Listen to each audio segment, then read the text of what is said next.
At long last, I can finally say that KOF 15 feels like a complete game, at least when it comes with roster. The long-awaited return of Mature and Vice is here, and it's hard to overstate how exciting this is for fans of the series. These two have always been iconic members of the KOF lineup, and their absence in 15 up until now has been a glaring omission. It just felt wrong not having them in the game, especially considering how integral they were to the main roster in the last two installments. Their dynamic presence was sorely missed, and fans, myself included, have been vocal about wanting them back for what feels like forever. Now, that void had been filled, and SNK didn't just bring them back, they delivered in style. Vice and Mature have never looked better, and I don't just mean their stunning new designs. Their gameplay has been elevated as well, with their moves and animations polished to perfection. It's as if SNK wanted to make up for the time they were gone by giving them an even bigger spotlight, and it's paying off beautifully.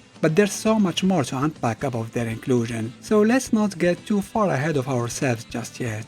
It's funny how perfectly timed this trailer is, dropping right after I released my video on unresolved plots in KOF, which happens to include an entire segment about Vice and Mature. These two are fascinating characters, standing out even among the enigmatic Orochi clan. What makes them so unique is their refusal to remain dead, a distinction that sets them apart from their fellow clan members. While other Orochi members stayed defeated and lifeless after their respective ends, Vice and Mature defied that fate in a way that's both eerie and captivating. After their brutal demise at the hands of Aurea at the conclusion of KOF 96, they didn't simply fade into obscurity. Instead, they persisted as spectral entities, haunting Aurea and cementing their place as more than just victims of his bloodthirsty rampage. This haunting presence gave them a chilling edge, and it was a stark contrast to the fate of other Orochi clan members. But they didn't stop there. In KOF 13 and 14, they took things a step further, somehow manifesting physical forms and actively participating in the tournaments once again alongside Aurea, even though they were still officially considered dead. This peculiar ability to straddle the line between life and death has made Vice and Mature some of the most intriguing and mysterious characters in the series, keeping fans captivated by their story and appearances. Their return in KOF 15 feels like the perfect continuation of their legacy, and I can't wait to see how they're portrayed in this new chapter. Nah, just kidding. Who am I kidding? There is no way this mystery is going to be resolved with this game, let's be honest. Then again, maybe there is a small glimmer of hope that could shed a bit of light on this mystery. Fingers crossed. Let's dive into the stunning new designs showcased in this trailer. Right from the start, it's obvious that SNK has stepped up the game. They didn't simply reuse the 3D models from KOF 14, far from it. There are completely new models, and the difference in quality is striking. Not only do they look significantly better than their predecessors, but they also managed to capture the nostalgic essence of their classic 2D counterparts, striking a perfect balance between modern flair and retro charm. On top of that, Vice and Mature are now rocking updated versions of their original outfits. These designs are a refreshing departure from the secretary style attire they've been wearing since KOF 13. The modernized touches to their classic looks breathe new life into their characters while staying true to what fans loved about them in the first place. It's the perfect mix of familiar and fresh, and it makes their return feel all the more impactful. And let's not forget the icing on the cake, the remixed version of Arashi no Saxophone 2, the iconic theme of the Yagami team. That's Saxophone. It hits all the right notes. Pun very much intended. The updated track oozes style and nostalgia, perfectly complementing the energy these two bring to the game. If you're a fan of the original theme, this remix will give you chills. Honestly, it's hard not to get hyped after hearing it. SNK really went all out, and it shows. Too bad they don't have their own dedicated stage though. Yes, I'm always gonna point this out.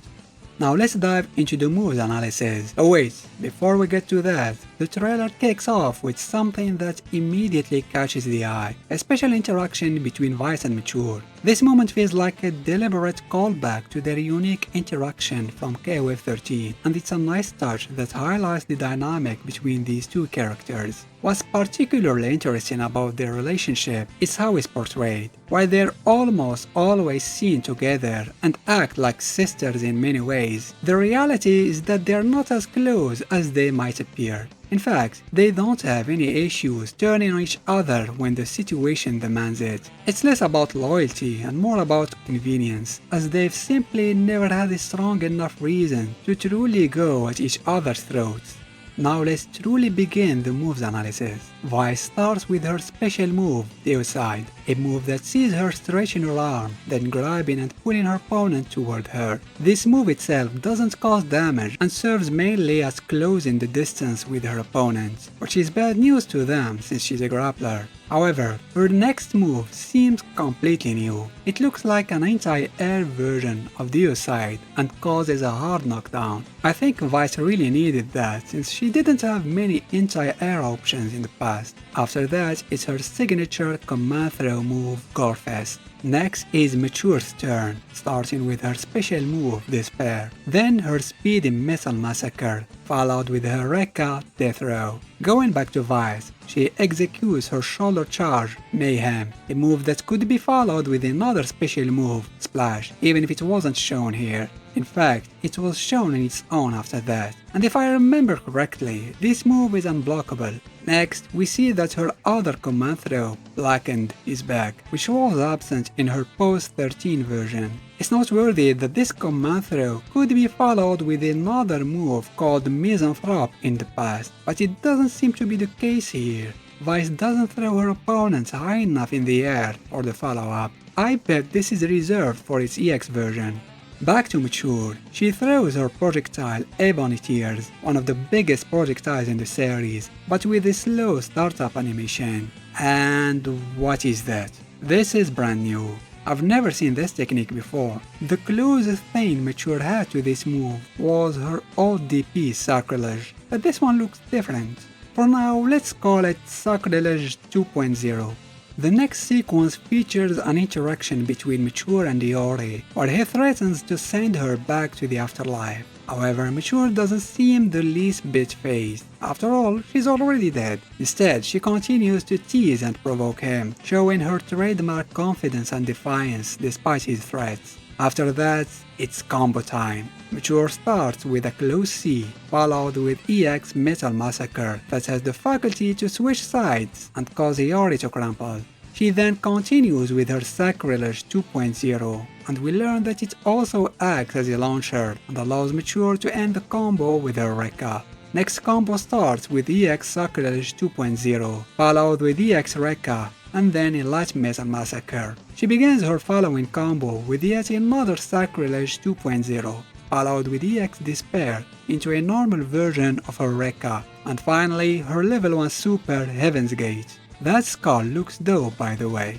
The last combo of this sequence starts with an EX Metal Massacre, followed with what looks like the light version of her Sacrilege 2.0 that still acts as a launcher. He then executes two parts of her Rekka and finally ends the super with her level 1 Nocturnal Rites. Yeah, you can tell that these animations are new and not reused from KOF 14. I played a lot of Mature in that game and her moves looked nothing like that. Also, shout out to the animation of her skirt, it just looks so natural and realistic. They clearly put a lot of work into this.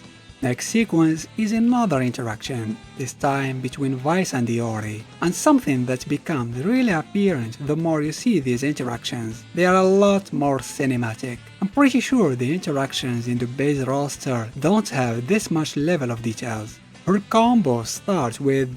I'm not sure what launches Aurea in the air, to be honest. The transition doesn't make it clear. Anyways, Vice brings him back to the ground with her new anti-air Suicide, which causes a ground bounce this time for some reason. Then she does an EX Mayhem, followed with a regular Mayhem, and then her follow-up Splash. Next combo begins with a close D, forward A, Mayhem, EX Suicide, causing a ground bounce, then a regular Suicide, and finally her command grab Gorefest. After that, she starts with a close C, forward A, Mayhem, light Mayhem, Splash, and level 1 Air Super Overkill.